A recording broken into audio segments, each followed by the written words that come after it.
Corriere Imprese Nord-Est, lunedì 20 giugno 2022. La carriera da imprenditore è un percorso circolare. La carriera imprenditoriale non come sequenza lineare uniforme, ma come percorso circolare molteplice. Ci si può entrare da qualsiasi punto e in ogni momento della vita professionale. Si può percorrere il tragitto per intero o solo in parte.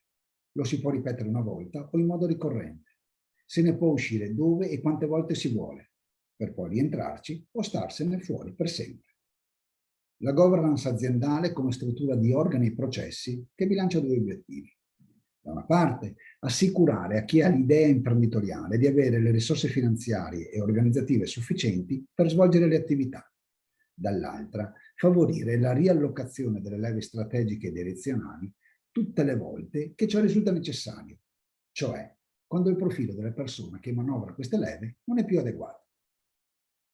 Il contesto istituzionale giuridico-finanziario come architettura che supporta i percorsi circolari e gli avvicendamenti nella leadership e non stigmatizza chi, per le più diverse ragioni, decide di interrompere la carriera imprenditoriale e di dedicarsi ad altri.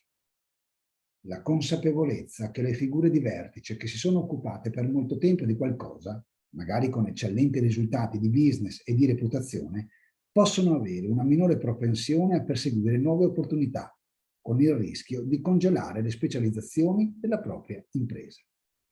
La certezza che la distribuzione delle capacità gestionali non è correlata tra generazioni e che valorizzare le competenze, a prescindere dall'identità di chi le possiede, fa il gioco di tutti ed è conveniente per la società intera.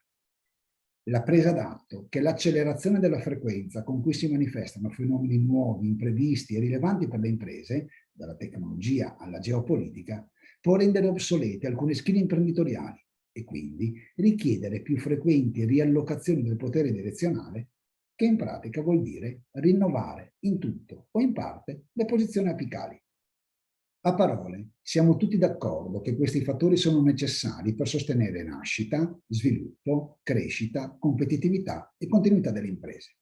Nei fatti, invece, i casi in cui è evidente l'impatto positivo della combinazione di tutti o alcuni dei fattori in gioco sono ancora poco numerosi. Passaggi generazionali realizzati per tempo, con adeguati periodi di affiancamento nelle posizioni chiave e con soluzioni giuridiche e organizzative, dai protocolli di famiglia al ridisegno dei ruoli, che soddisfano le esigenze delle generazioni in campo e degli stakeholder, interni ed esterni. Corporate spin-off come soluzione per valorizzare le doti imprenditoriali di chi lavora alle dipendenze, ha conoscenze specifiche, ha talento, ha l'istinto per assumersi il rischio di impresa, ma non ha il becco di un quattrini. Alleanze strategiche per creare sinergie virtuose, senza ostinarsi a scelte stand-alone pur di non perdere il pieno controllo dell'impresa e correndo invece al rischio di perdere l'impresa stessa. Apertura del capitale a fondi di private equity o al mercato finanziario per iniettare competenze e stili di direzione e per apprendere nuove prassi di governance e di gestione. Forme di imprenditorialità seriale dove si pratica la separazione tra proprietà e controllo in modo del tutto naturale, senza resistenze psicologiche, senza sforzi emotivi e senza alcuna esigenza di cambio culturale. La roadmap per il futuro va intesa come un piano di interventi finalizzato, da un lato, ad ampliare il ventaglio di opportunità di fare impresa per il maggior numero di persone possibile, a prescindere dalla loro condizione di origine, e dall'altro a sostenere i percorsi circolari e molteplici delle carriere imprenditoriali.